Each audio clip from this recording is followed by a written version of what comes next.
Hello, my creeplings. I'm back with another one. Again, another horror comedy. I can't seem to get away from these. I will have to admit this is my favorite genre. Y'all, this is a good one. This is a newer, especially for, what my chosen genres are. Newer one for me. Tucker and Dale versus Evil.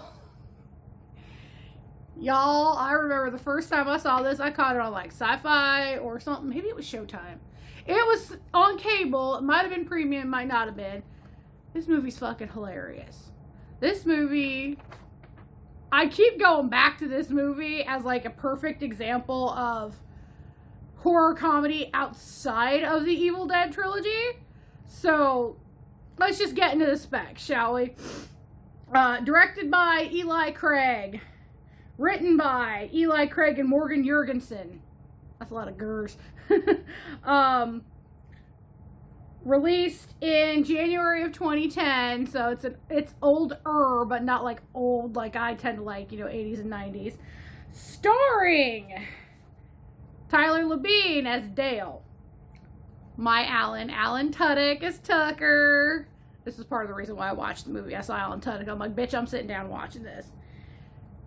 Yes, I'm a character actor girly. Massacre me in the comments, but y'all have to admit, Alan Tudyk is a jam. And yes, I'm going to be throwing this pseudo hillbilly southern accent around. I can't help it. I usually do for a couple hours after watching a movie based in the South.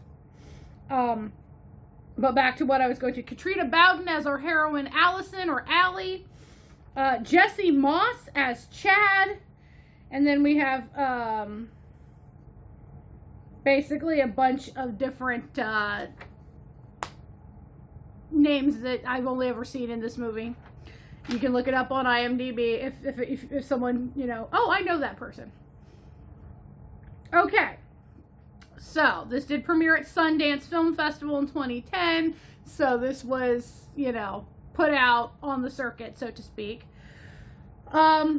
We start with a reporter and a cameraman being murdered on camera. They're breaking a news story, so to speak, or doing investigative reporting. Cuts off, and we have a flashback to 3 days ahead. 3 days previous, excuse me. There's a group of college kids. Allison, Chad, Chloe, Chuck, Jason, Naomi, Todd, Mitch, and Mike. They're all going on a camping trip in West Virginia in the Appalachian Mountains. Okay, so these are all city kids. They're all presumably city kids who know nothing about Appalachian culture and hillbilly culture and countrified culture. Now, before y'all rip me up, I know I'm from Ohio, and I'm from Northwest Ohio. But we have a lot of farmland, and we are very, very redneck and hillbilly up there. In places, in pockets, in large pockets. I grew up in one of those pockets. We may not all talk like this, but trust me when I say the idea of fishing cabins, hunting cabins. I know guys like Tucker and Dale. And most of the time they're sweet.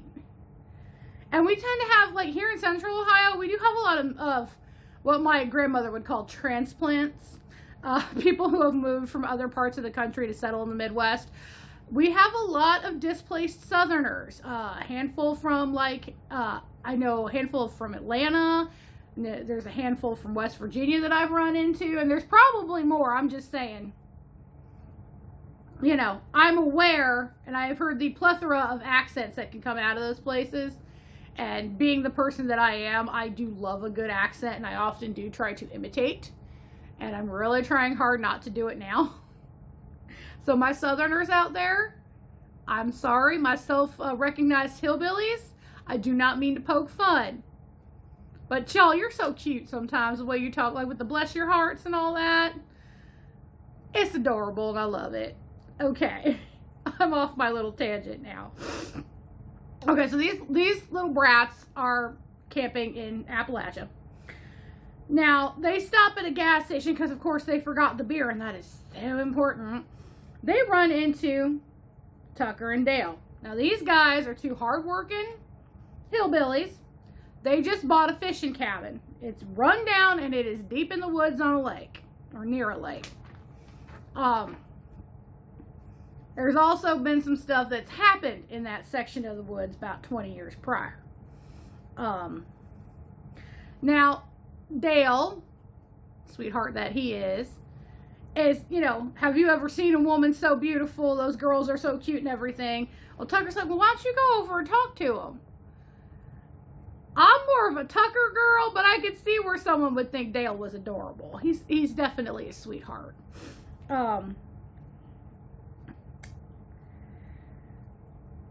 He's got a little bit of an inferiority complex, Dale does, and Dale's a marshmallow. Now, little past dad bod, very hairy, and at this point in time, neither one of them had cleaned up because it looked like they had just gotten off of work and they're going to go fix this cabin up and go fishing. So it's not really important to be, you know, freshly showered and groomed and wearing your Sunday best. These guys look like they just got off of work and they're about ready to go to work. So, I mean, yeah, not the best first impression. I'll admit it.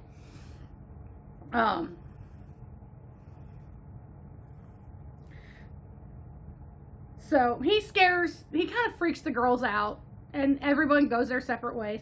Now, on the way up to the thing, Sheriff Gurr pulls over Tucker and Dale. There's a little incident in the cab of the truck.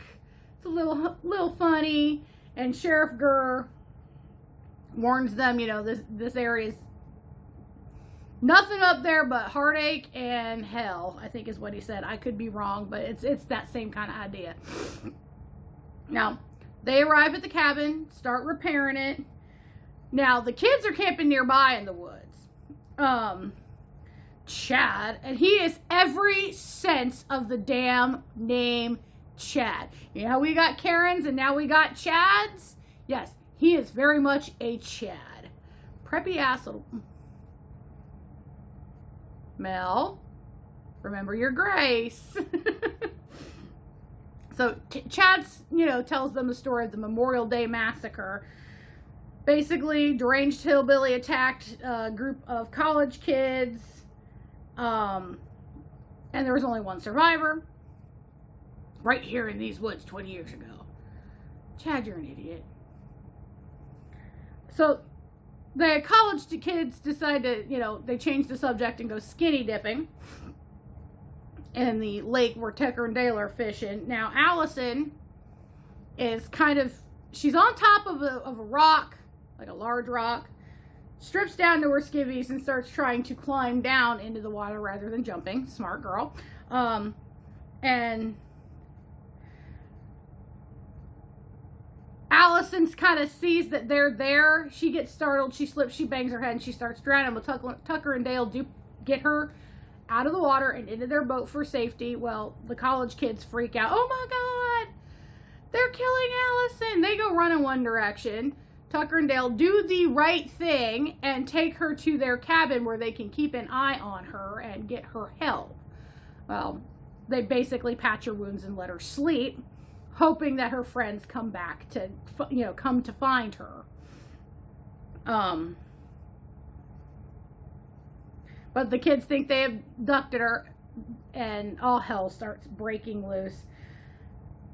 Allison wakes up the next day. She's a little scared, but gradually she realizes that they mean no harm. They're just there to take care of her and do their thing with their vacation home, as they call it. It's a fishing cabin.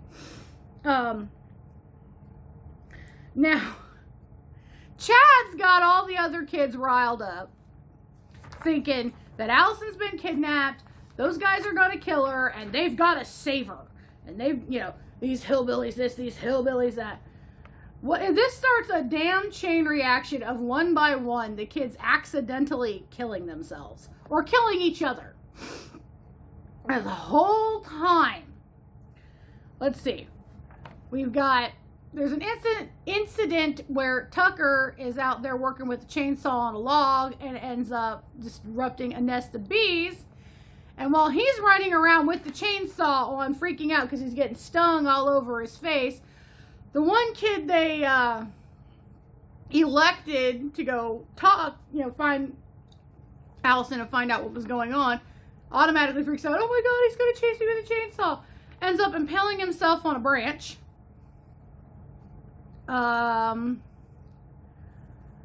We have another kid impaling himself on a branch later. He had taken a branch and made a pokey pole out of it. Ends up impaling himself. One kid launches headfirst into a wood chipper. That was pretty fucking cool.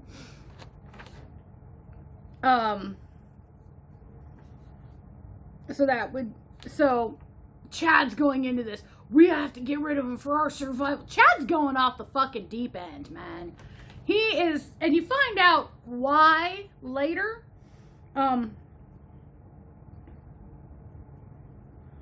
Yeah, there's just, so one of the kids manages to get the sheriff and get him back there. And the support pole that's messed up ends up killing the sheriff. And then the kids run off again and regroup. And then they come back and... oh God, there's just... It's a comedy of errors is what it is. And Allison finally gets Chad and Dale to sit down with it, whoever's left. To talk it out. At some point in the movie, Tucker gets abducted by the kids and Chad cuts off his bowling fingers and leaves them at the cabin with the note, "We've got your friend, come get him." Poor Tucker. He sunk everything he had into this fishing cabin, and this is what happens. Like I said, comedy of errors. We find out that Chad's actually the son of the only survivor of the Memorial Day Massacre. He thinks that his mom didn't tell his dad she was pregnant at the time, and his dad's body was never found. His mom's been institutionalized and he was raised by his grandparents. Well, once we get down to just Chad and Dale and Allison, Chad abducts Allison one last time, and we literally have them hiding out in a lumber mill, in an abandoned lumber mill, where he ties her to the whole buzzsaw thing. Yeah, we got that going on. Fortunately, Dale saves the day, gets her out, and while they're trying to get away from Chad, they get up to the office of the paper mill, which hasn't been touched in years. And they find a newspaper with the hillbilly in question from the Memorial Day Massacre, and it looks just like Chad. Turns out, Chad's dad wasn't Chad's dad, the hillbilly was. Because apparently his poor mother was not only tortured, but she was sexually assaulted. So, yeah. They confront him with it. He's like, no. Well, we've found, there's a little hint earlier that he's allergic to chamomile. And Dale, you find out through the course of the movie that Dale, he says he's got a stupid brain. I think Dale might be partially neurospicy. He's a lot like I am, where he just remembers weird trivia facts. So him and Allison are playing this trivia game, and he's trouncing her, just like he trounces everybody else. And he says, I've got a dumb brain. I just hold on to useless facts. Well, this one useless fact about chamomile and allergic reactions ends up saving their life. He finds a box of chamomile tea and rips it open and throws it in Chad's face, which causes him to start freaking out. And he falls out the window onto the ground and presumably dies. So we cut to Tucker's in the hospital. They managed to find his fingers. It looks like they might not have all been his fingers because one's painted with a red fingernail.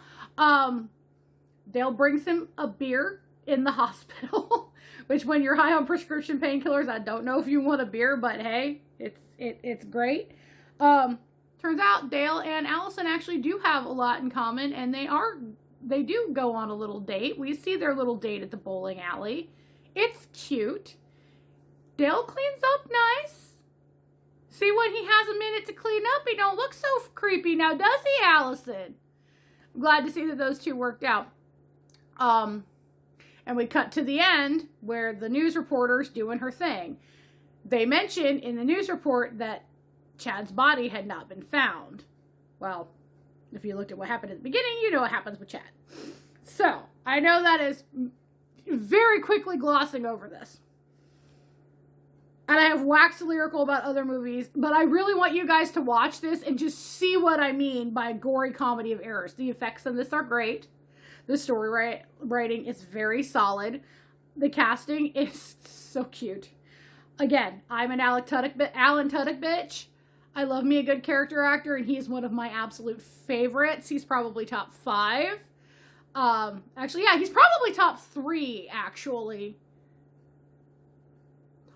Definitely top 5, possibly top 3, because I'm not sure if I consider Christopher Lee a full-on character actor or just a great actor in general. If that's the case, Tudyk is top 5. Let's see if you guys can guess who my top 1 is. My top 2, you guys can probably guess. I've definitely waxed lyrical about both of them before. But yeah, all of the college kids fit their stereotypical college kid role. Chad, the guy who plays Chad, Jesse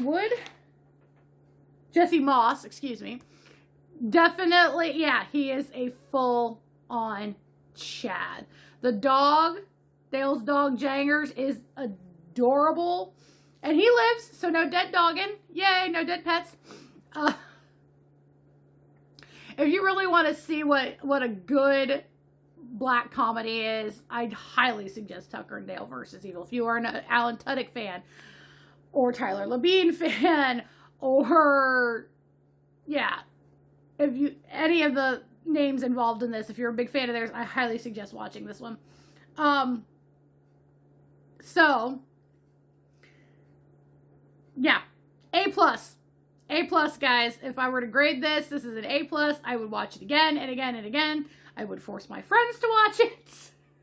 It's definitely one of the more modern horrors that I actually do quite enjoy. But on that note, I am going to keep this short. I'm going to keep this sweet. And I'm going to say a good night, my creeplings. And say it with me. I'll see you next time. Bye.